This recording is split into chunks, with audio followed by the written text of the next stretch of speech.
I'm Claire Thompson, 29, the daughter my family taught to stay silent while my brother wore the crown. And tonight, I'm done being their shadow. At our table, Daniel's every success is toasted like a coronation, while mine are brushed aside as accidents, distractions, mistakes. My mother smiles at him the way she's never smiled at me. But the night she lifted her glass and called me the disappointment, something inside me shifted. I didn't break. I decided to fight. Ever been erased in the very place you should belong? Hit like if you've ever been overlooked by your own family.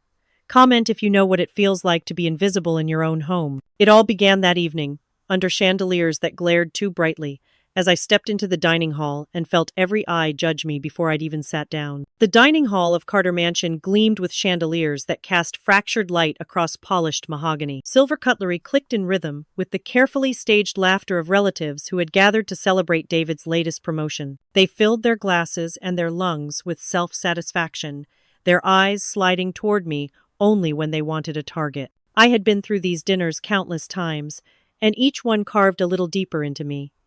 My father had made it clear from the start military service was not a career for a Carter. He used to remind me that boardrooms and banks were where real victories were won. Every time I pushed back, he doubled down. "You'll regret wasting your life on drills and uniforms," he'd said when I first enlisted. That night, as I sat at the end of the table with my glass of water untouched, I remembered all those warnings. They were still there, sharp as knives in my ears. Richard, in his tailored suit and endless pride, was the loudest voice. He spoke about David's new title as if it were a crown placed upon the family name itself. "Vice President of Strategy at Whitmore Enterprises, now that's what I call accomplishment," he boomed, pounding the table lightly for emphasis. My mother, Linda, clasped her pearls and gave her approving smile. She rarely needed to speak. Her raised chin said it all. The cousins leaned in. One smirked, the kind of smirk that fed on someone else's silence. "Emily, still chasing that soldier thing? Must be fun pretending it's a job," he said, the words dripping with derision. Another chimed in. "The military isn't a real career. At least David is building something meaningful." Laughter rippled across the table. I didn't respond. I pressed my lips together, let the sting wash over me without giving them the pleasure of a reaction. The truth burned at the back of my throat, but I forced it down. There was no place for it here, not tonight. David, basking in the glow of their admiration, leaned back in his chair with that smug smile I had known since childhood. He had always been the golden one, the son who followed every script my parents handed him. And he had perfected the art of twisting the knife while sounding casual. "You know, Em," he said, his voice silky with condescension, "maybe you're suited to be my secretary. Someone has to keep my schedule in order." The table erupted again. Even Richard chuckled. Linda dabbed the corner of her mouth with a napkin and looked at me with something between pity and disdain. I stared at the flickering candle in front of me, feeling the heat of humiliation spread through my chest. They thought I was nothing, and I let them. I kept my hands steady, my gaze lowered. I let them believe I had no response, no retort, no identity beyond their shadow. Dinner went on. A parade of wine refills and speeches that didn't need to be given. I pushed food around my plate, barely tasting it. When the cake came out, decorated with congratulations for David, I excused myself. My chair scraped against the marble floor, and for the first time all night the laughter quieted just a little. I stepped out into the hallway, away from the suffocating perfume and the clinking glasses. My phone buzzed in my hand. I looked down at the screen, an encrypted code, flashing, unmistakable. It was from General Hayes. "Emily leaves the table. Phone vibrates with code from General Hayes." The moment I stepped out of that dining room, I became someone else. The hallways of Carter Mansion stretched behind me like a museum of all the expectations I had failed to meet. Their laughter still echoed faintly, a chorus of mockery I had learned to wear like a second skin. But the instant the front door closed behind me, the mask dropped. The humiliation they thought they had secured was nothing but a curtain one I had allowed them to draw. I remembered being 18, standing at attention in my first uniform. The fabric had scratched against my skin, the boots too stiff, but I had felt taller than I ever had in my father's house. Richard's laughter had filled the foyer when he saw me that day. A Carter dressed like a cadet, what a waste, he'd scoffed, and my mother had pursed her lips in silent agreement. Even David, then still just an intern, had smirked and muttered, "Play soldier all you want, sis." They didn't know that uniform would become my armor, They didn't know it would carry me further than any of their polished shoes ever could. Now, years later, I slid into the leather seat of my car, the city lights spilling gold across the windshield as I drove downtown. The world outside the mansion pulsed with movement steel towers, neon signs, the restless heartbeat of ambition. By the time I reached my office, perched high above the city, I was no longer the quiet ghost at the family table. I was Major Emily Carter, with clearance levels and command authority they couldn't begin to comprehend. The office smelled faintly of leather and coffee, the wide windows reflecting my shadow over the glowing skyline. I locked the door, set my phone on the desk, and dialed a secure line. It rang once before a gravelly voice answered. "Carter?"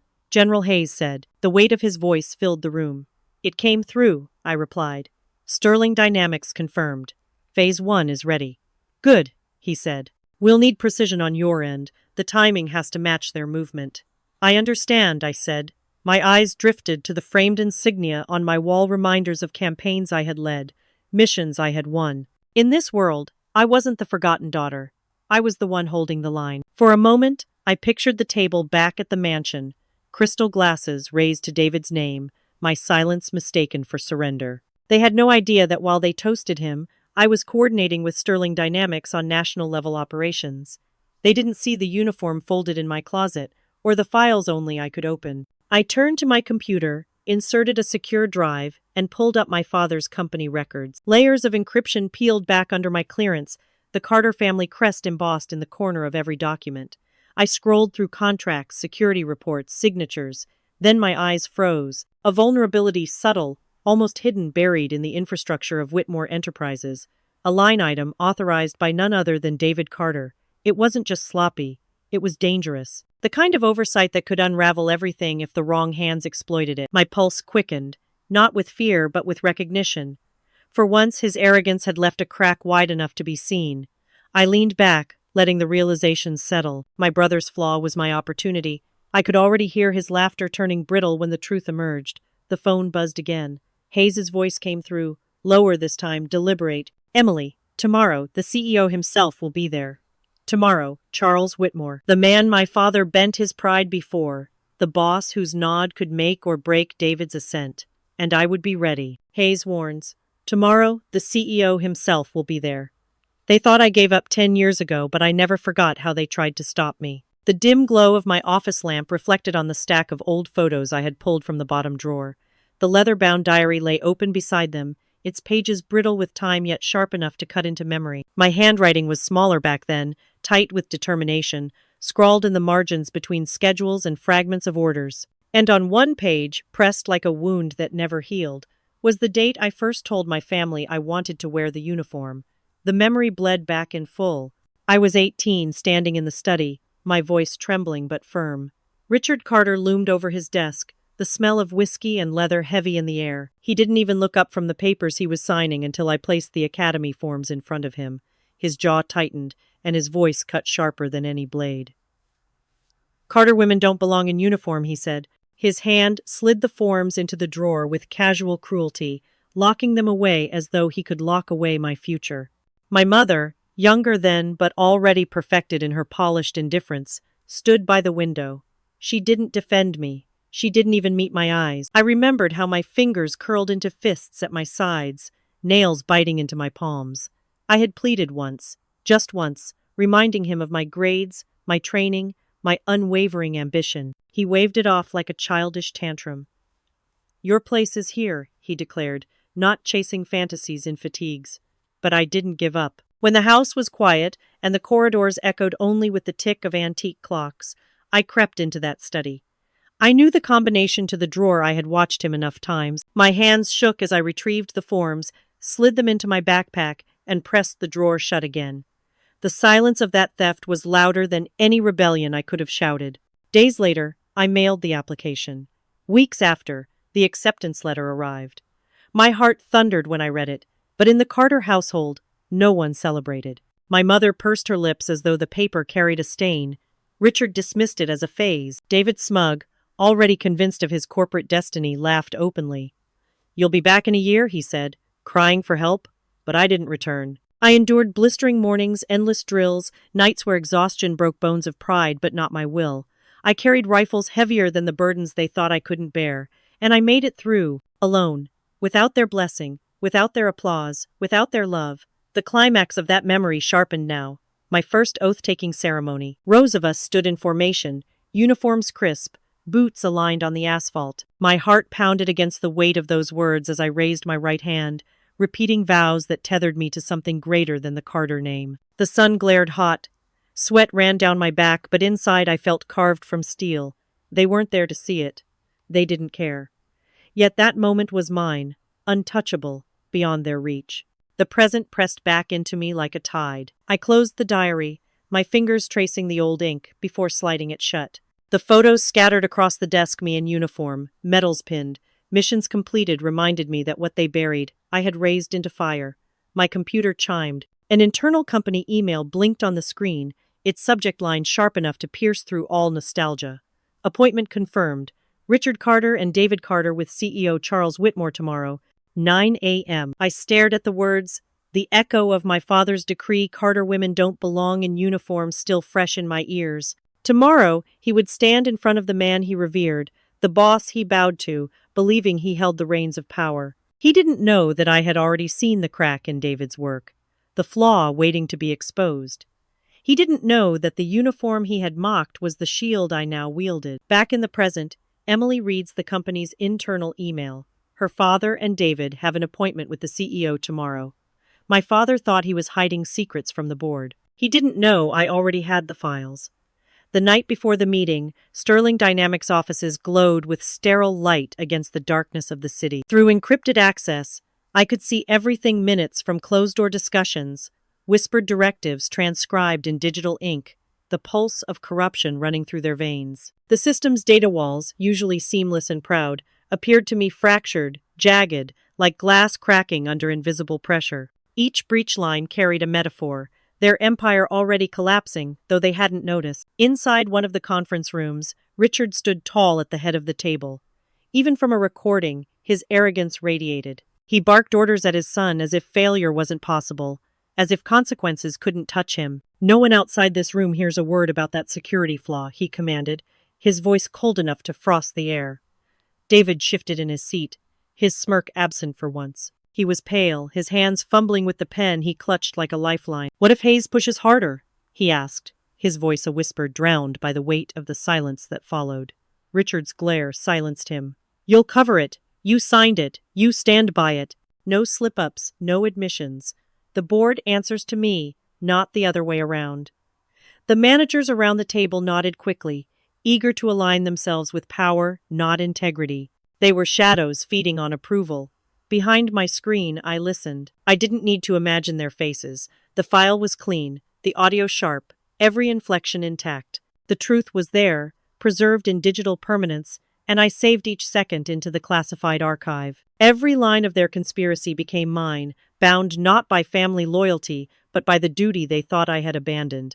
David's voice broke again, softer, cracking beneath pressure. If Whitmore finds out, his father cut him off with a slam of his hand against the table. The sound reverberated, even through the recording.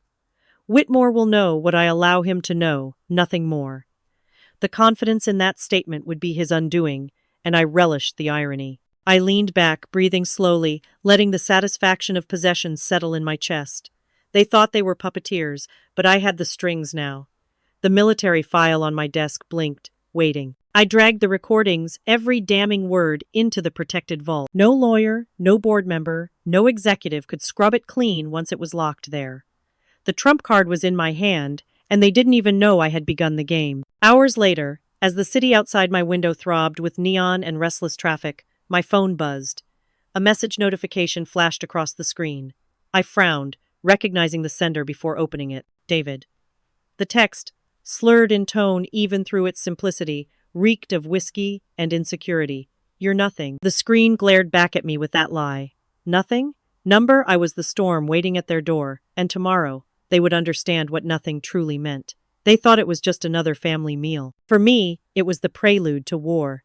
The morning light flooded through the tall windows of the Carter Mansion's dining room, but no warmth reached the table. Silver trays gleamed, coffee steamed, and the air smelled of roasted ham and arrogance. My family gathered as though nothing had shifted in the world, as though I were still the quiet disappointment pressed into their corner like a stain that wouldn't wash out. The chairs scraped across marble, laughter too loud and forced filled the space, but every word was a blade pointed at me.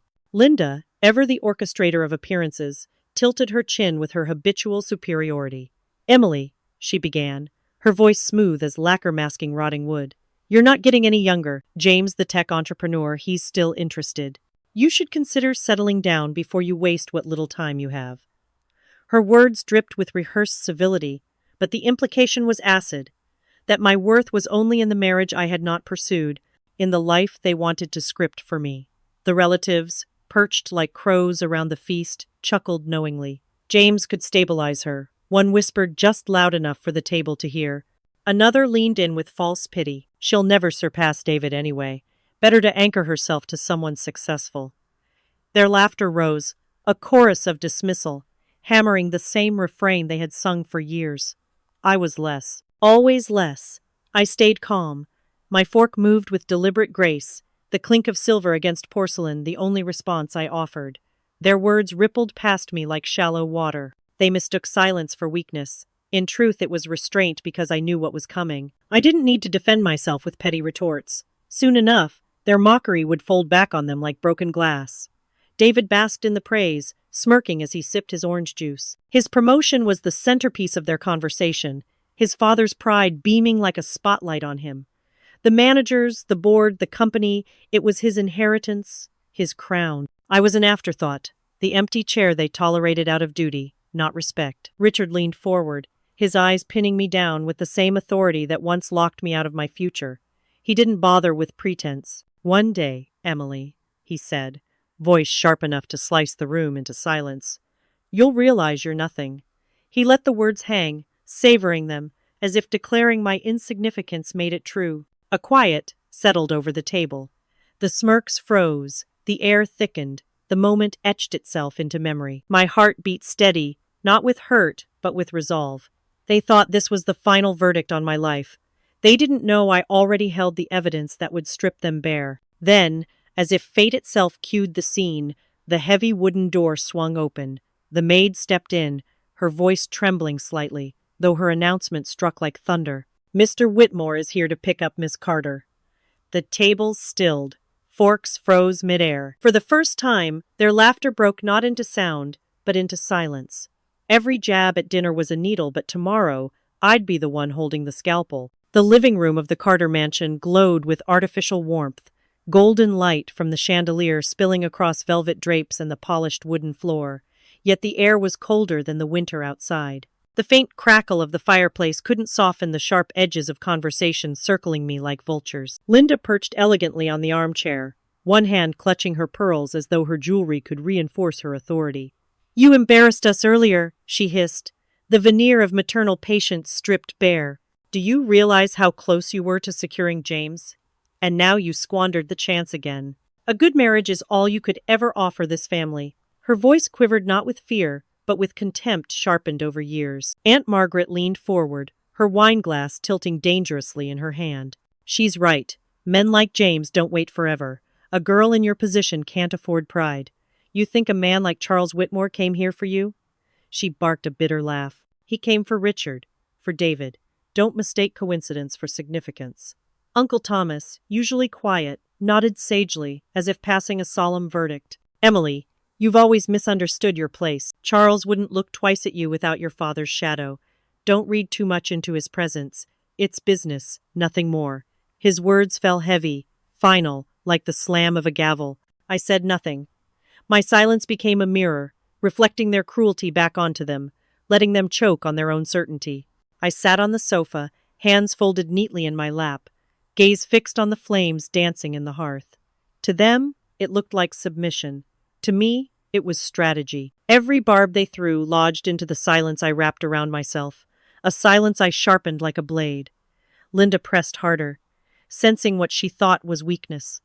"You've always been stubborn, Emily. This fixation on proving yourself, it's unbecoming. Look at your brother, successful, respected. He'll carry the Carter name forward. You'll wither, alone, while we thrive." She let her words drip with smug satisfaction, waiting for me to break. But I only offered a brief nod, a faint hum that revealed nothing. My calm unsettled them more than any outburst could. The longer I held back, the more desperate their taunts became, as though they needed my reaction to validate their superiority. Then Margaret leaned in, her eyes glittering with the venom of a woman who relished cruelty. She didn't couch her disdain in subtlety. "Emily," she said, each syllable deliberate, "you'll always be nothing next to David." The room stilled. Even Linda blinked at the bluntness of it, though she quickly masked her approval behind another sip of tea. Aunt Margaret smirked, confident she had delivered the killing blow. And that's when I let it slip the smallest crack in my facade. My lips curved into a smile, cold and razor-sharp, a smile that unsettled because it didn't belong to the defeated woman they imagined. I lifted my gaze, meeting Margaret's eyes with a calm, so unnerving it felt like a promise. "We'll see." If my family thought I stood alone, they hadn't met General Hayes. The city had barely woken when I slipped into the corner of a quiet cafe, the kind of place where secrets could breathe without being overheard. Steam curled from mugs, the scent of bitter coffee mingled with early morning bread, and the soft hum of jazz floated through the air. Outside, dawn painted the streets in muted gold, but inside, my world narrowed to the man sitting across from me. General Marcus Hayes had the kind of presence that silenced rooms even when he wasn't in uniform. His broad shoulders leaned against the chair with practiced ease, but his eyes sharp, calculating, missed nothing. The man had once pulled me from the wreckage of a hearing designed to crush me, standing by when my own family had turned their backs. He was more than a superior. He was the ally my blood relatives never deserved. "You were right," Hayes said quietly, setting down his cup. His voice carried the calm weight of authority. "Whitmore's not blind. He suspects Richard is behind the security breach, but suspicion isn't enough. He wants confirmation before he makes a move." His gaze locked onto mine, steady and unyielding, and he wants to see it with his own eyes. I leaned back, my mind already racing through possibilities. The boardroom, the stage where masks cracked, where truth had the power to undo dynasties. "Then we give him the chance," I replied. "Let him witness the moment they unravel. No half measures, no shadows. If Whitmore's going to believe me, he needs to see everything." Hayes studied me, the faintest flicker of something protective crossing his expression. "You understand what you're saying. Once you reveal who you really are, there's no turning back. Richard, David, they'll know, and they won't forgive." I thought of the years wasted under their scorn, of dinners where I was invisible, of laughter that cut deeper than knives. I thought of the words carved into my memory, "You'll always be nothing." Their betrayal wasn't just in what they'd said. It was in what they'd stolen. The belief that they could decide who I was. My silence had been my camouflage. But camouflage was useless if you wanted to strike.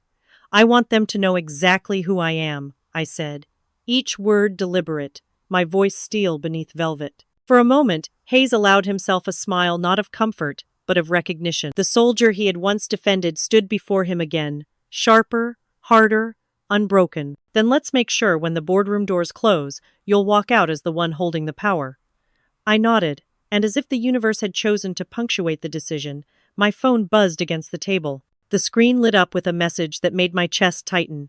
Not with fear, but with anticipation. "See you in the boardroom, Charles Whitmore." While my father polished his speech, the foundation beneath him was already crumbling.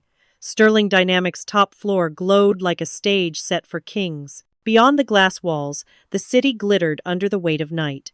But inside the boardroom, Richard Carter held court. Assistants flitted in and out, their arms stacked with folders, their eyes darting nervously at his clipped commands. Richard stood before the long, polished table, notes spread across the surface, and rehearsed his lines as though the performance alone could bend truth into submission.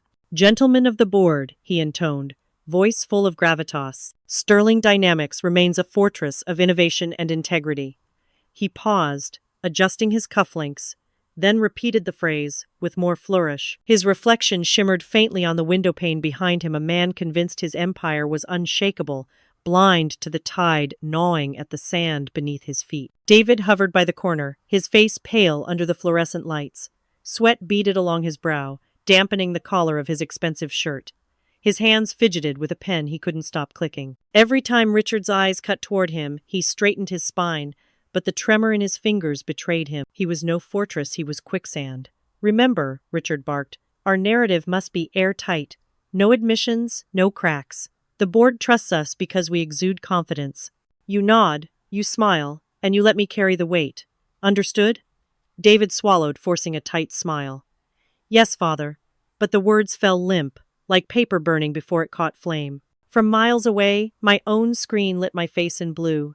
In the quiet of my office, I watched the confidential feed as their charade unfolded. Their voices, their movements, every fragile pretense streamed straight into my hands. While they polished lies, I held truth. And truth was heavier than any performance Richard could muster. I scrolled through the classified reports, each document sharper than a blade.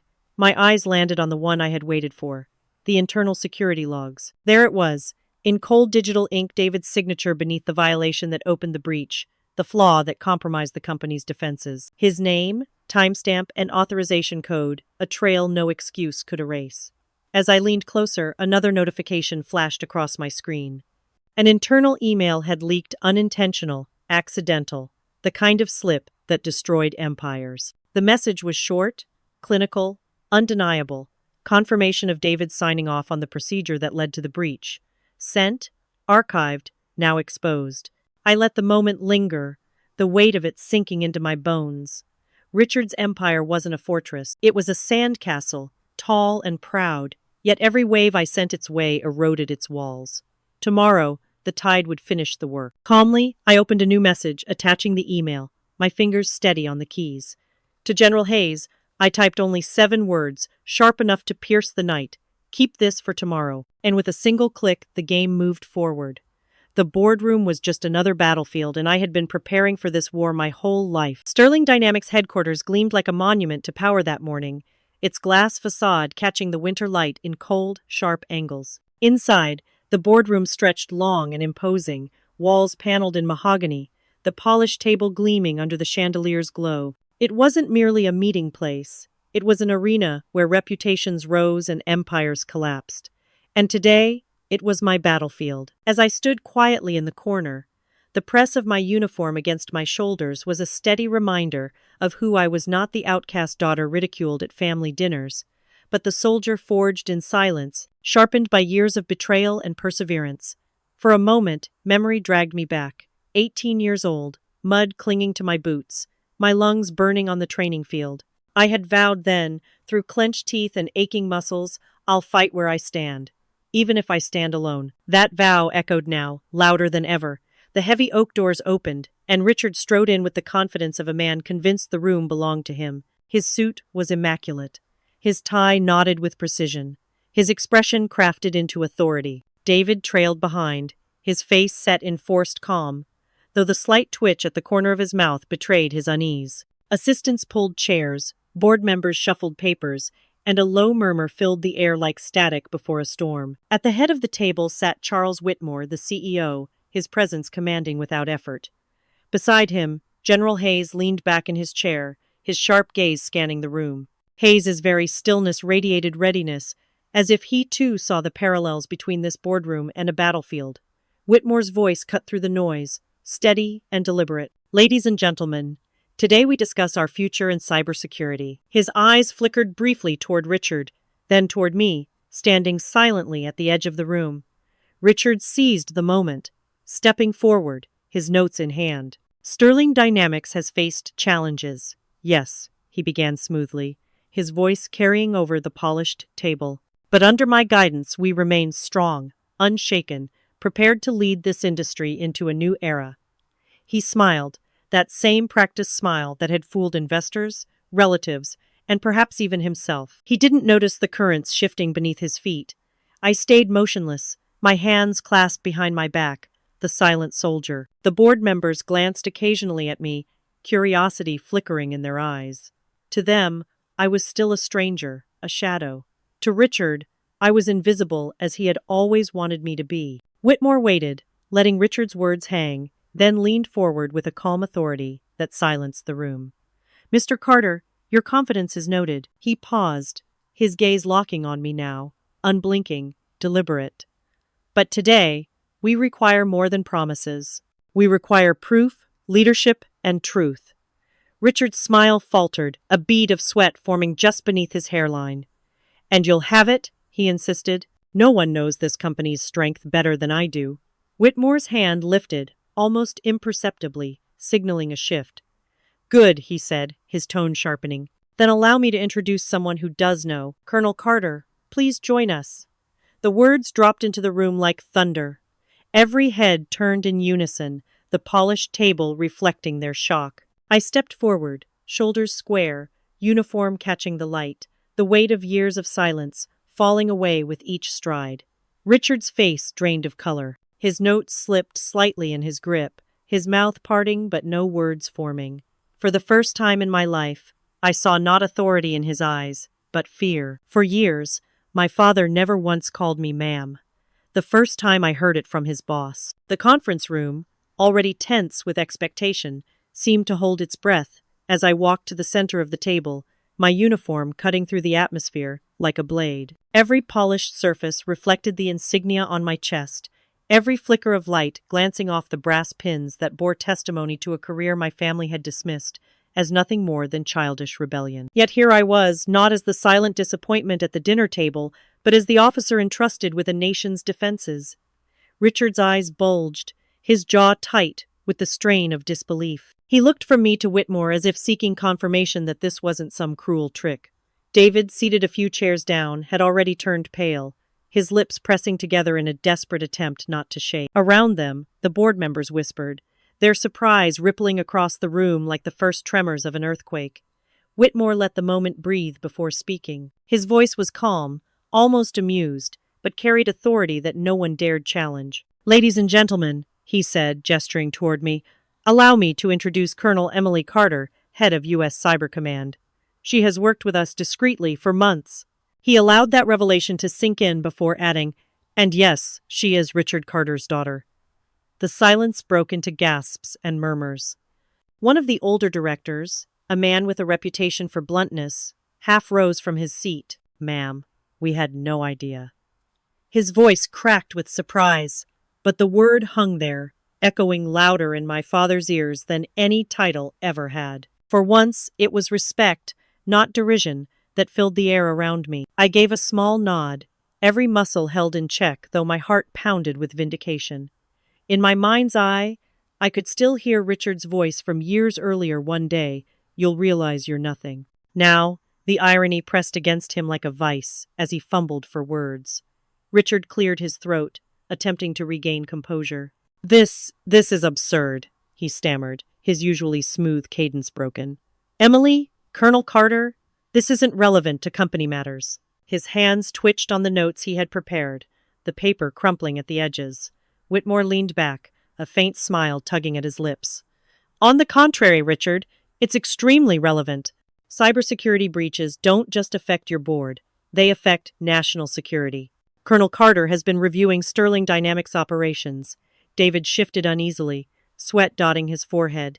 His fingers tapped nervously against the table, betraying the storm gathering inside him. For all his arrogance, he had no preparation for this, a sister he had mocked and belittled, standing now as his superior, recognized by the most powerful man in the room. General Hayes finally spoke, his deep voice grounding the tension. Gentlemen, what you see today isn't favoritism. Colonel Carter earned her rank. She's here because your company has placed itself on a knife's edge. His glance toward Richard was sharp, a warning cloaked in formality. The room thickened with silence once more, the balance of power shifting palpably. Richard's shoulders slumped, his face reddened, his authority unraveling thread by thread under the weight of the truth he could no longer contain. For decades, he had controlled the narrative at every dinner, every family gathering, every public stage. Now, before his peers and superiors, the facade cracked wide open. I turned toward the projection screen at the end of the table, my fingers steady as I tapped the remote. The lights dimmed slightly, the first slide illuminating in cold blue against the wall, a log of breaches, dates, signatures, evidence. Proof that Sterling Dynamics' Richard and David had tried to bury what could not be buried. I faced the room, my voice even, controlled, but carrying the steel of long-suppressed defiance. Let's review the breaches your company tried to hide. They thought I was their weakest link until I showed the world their weakest system. The air in the conference room thickened as the screen behind me flickered alive, filling the long mahogany table with an icy blue glow. Rows of code, access logs, and timestamped charts began sliding into view, their sterile precision leaving no room for excuses. I had spent months preparing for this moment, every entry and signature carefully traced, every gap sewn together so tightly that not even my father's bluster could unpick it. I pointed toward a red-marked section of the system diagram, the bold warning flashing like a heartbeat across the display. "Here," I said evenly, my voice steady despite the rising tremor in the room, "is where your system was breached. This is where your empire began to crumble. And here," I highlighted another entry, magnified for everyone to see, "is the authorization that let it happen." Murmurs rippled down the line of directors. Their well-tailored suits and polished shoes couldn't shield them from the weight of the revelation. The corporate fortress Richard had so proudly built now looked like a crumbling castle made of paper, flimsy against the storm of evidence that cut through the silence. One of the directors leaned forward, his glasses reflecting the glaring screen. "Who signed off on this?" he asked sharply, his tone neither curious nor gentle. It was a demand, a knife that sought a name. The room stilled as my slide advanced, the digital signature filling the entire screen. It wasn't just a line of text, it was David's name, bold and undeniable, glowing under the boardroom lights like a scarlet letter. All eyes swiveled toward my brother. His shoulders sagged, lips parting as if words might tumble out, but none came. His pale complexion betrayed the battle within, denial clawing against the rising tide of panic. "David Carter," I said clearly, giving the name the weight it deserved, was the officer responsible for authorizing this vulnerability. Whether by negligence or design, the system failed because of him. The directors stirred, pens tapping nervously, whispers exchanged. They weren't just hearing facts, they were watching the Carter family's pristine facade collapse in real time. Richard jolted upright, his voice sharp, desperate, and laced with the authority he once believed unshakable. "This is misleading out of context. She's twisting data to humiliate us." His hand struck the table, rattling glasses of water. His voice carried that same domineering edge he had used my entire life to drown out my own. But before he could continue, Whitmore's calm baritone cut through, colder than steel. "Let her finish." It was not just permission, it was command. The authority in Whitmore's voice silenced Richard instantly, leaving him to sink back into his chair. For the first time in my life, his words had no sway, no weight, no power over the room. I clicked to the next chart. Intrusion maps, spreading like spiderwebs across Sterling Dynamics' supposedly fortified servers. Each line was a scar, each note a breach, and the diagram told a story that no denial could erase. Hayes watched from the side, arms folded, a faint nod betraying his quiet approval. I looked across the table, my gaze sweeping over men and women who had spent decades trusting Richard with their fortunes. "You put your faith in a system built on arrogance. You thought loyalty to a name was enough to keep you safe. But cybersecurity doesn't care about family names, it cares about integrity. And integrity has been absent here for years." The silence stretched until it seemed unbearable, the tension straining against the glass walls of the boardroom. Then, with a sudden scrape of his chair against the floor, David stood. His voice cracked, brittle as shattered glass, carrying both fear and fury. "That's not what happened." And just like that, the storm gathered on the horizon finally broke into the room. My brother always smirked when he thought he was untouchable. That smirk vanished today. David's chair screeched against the polished floor as he lunged to his feet, his voice rising above the stunned murmurs. "That's not what happened." His fists clenched at his sides, his gaze darting between the directors, desperate to anchor onto anyone who might believe him. The boardroom, however, had shifted. The energy was no longer in his favor. The same men and women who once toasted his rapid promotions now watched with suspicion, pens poised as though they were jurors in a trial that had already swung against him.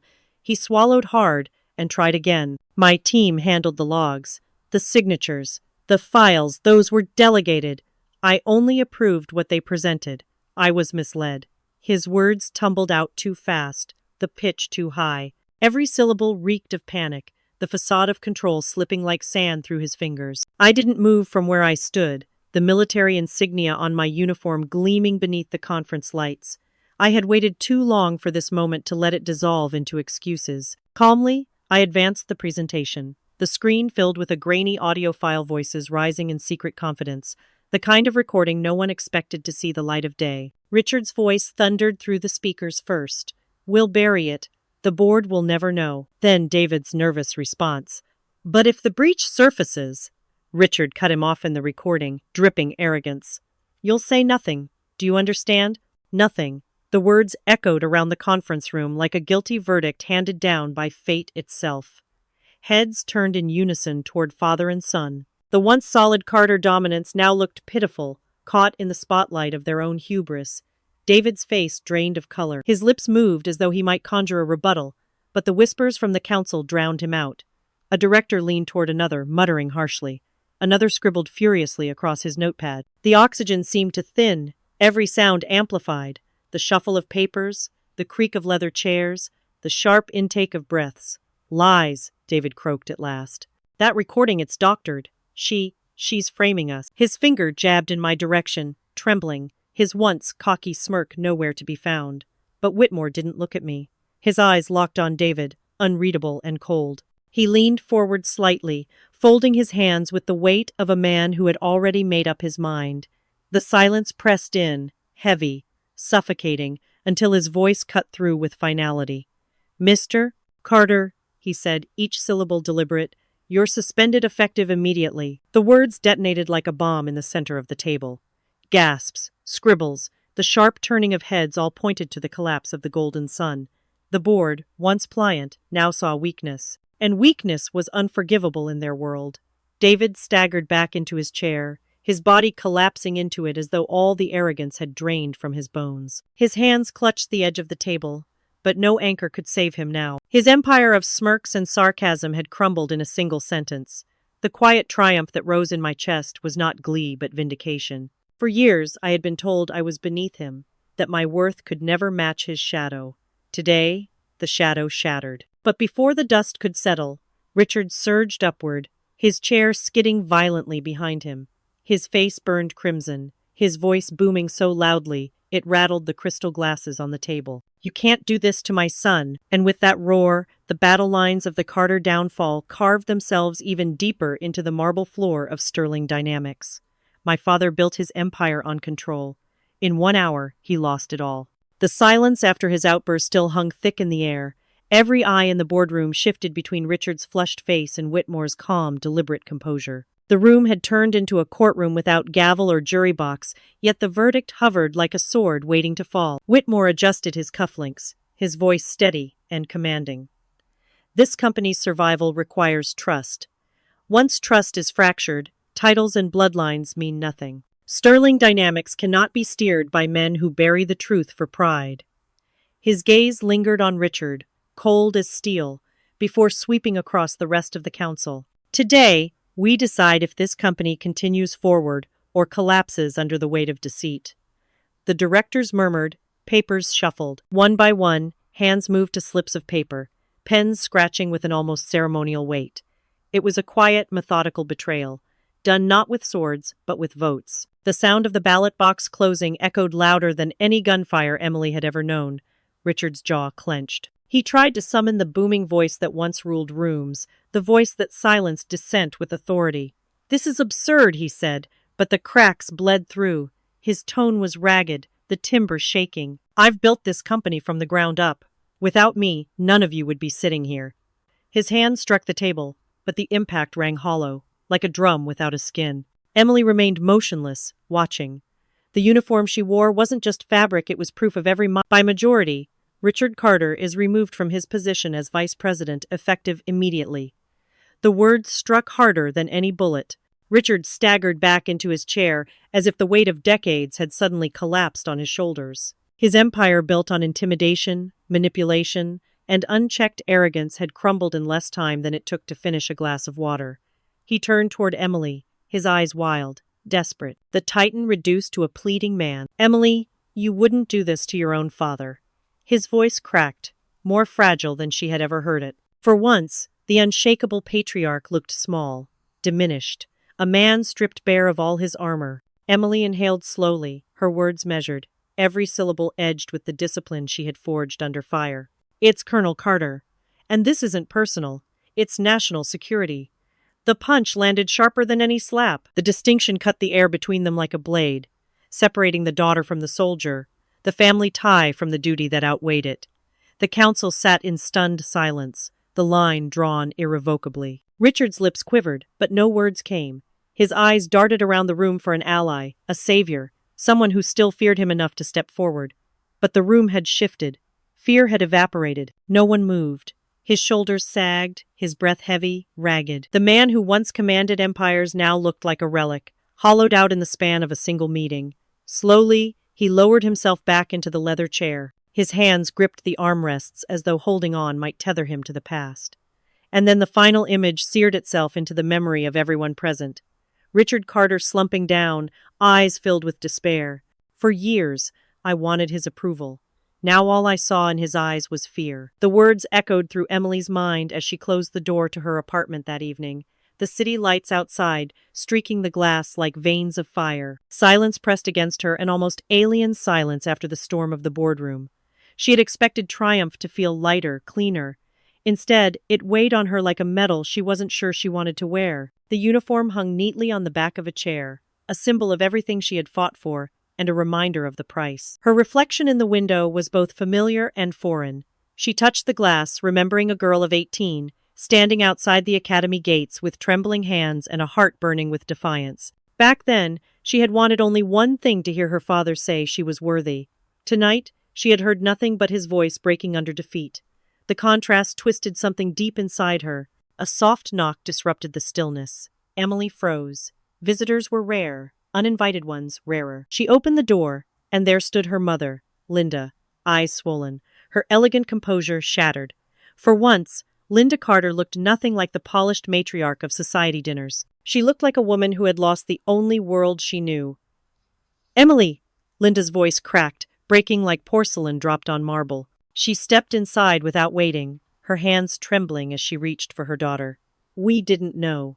We didn't know what you became. We thought—" Her words collapsed under a sob. Emily remained still. Her arms did not rise to comfort. She had waited a lifetime for kindness from this woman, and now it came as apology, fragile and late. Before she could answer, another figure appeared in the doorway. David. His shoulders slumped, his tie askew, his face stripped of the smug grin that once defined him. He avoided Emily's gaze, his voice subdued, unfamiliar. "I never thought you'd be this." Each word landed with reluctant respect, as though admitting a truth he had tried to bury for years. Emily studied them both. Her mother's tears, her brother's broken pride. It should have felt like justice. Instead, it left a hollow ache. She turned away, walking deeper into the apartment, letting the silence pull them after her. The walls seemed to echo every dinner table insult, every sneer, every dismissal that had carved scars in her youth. Linda reached out again, this time more desperate. "Can we still be a family?" The question carried the weight of decades, of a house built on arrogance, now reduced to dust. Her eyes searched Emily's face for forgiveness, for any flicker of the girl who once begged for approval. Emily's lips tightened. She drew a long breath, her voice steady, cold but not cruel. "Only if you can accept who I really am." The words lingered like a final verdict, a line drawn across years of silence and dismissal. Neither Linda nor David replied. They stood in the quiet of the apartment, the city buzzing beyond the glass, while Emily remained unshaken, a woman who no longer needed their approval to exist. And in that silence, the audience could see it clearly, the reversal. The family who once looked down on her now stood pleading, fragile and uncertain, while Emily finally occupied the place of power they had always denied her. They once said the Carter name meant business. Now, it meant something far greater. The hall in Washington was bathed in solemn light, banners draped with the insignia of honor and sacrifice, the kind of ceremony where every detail seemed designed to remind those present that history was being written. Emily stood tall in her crisp uniform, the weight of the star about to be pinned to her chest heavier in meaning than in size. For years she had carried the burden of being dismissed, ridiculed, diminished. Tonight, she carried the Carter name to a place it had never been. Her eyes scanned the room. Rows of officials in their finest suits, medals gleaming under the chandeliers, whispered among themselves about the youngest brigadier general to stand at this podium in decades. At the center of the stage, General Hayes, steady as ever, held the small velvet box.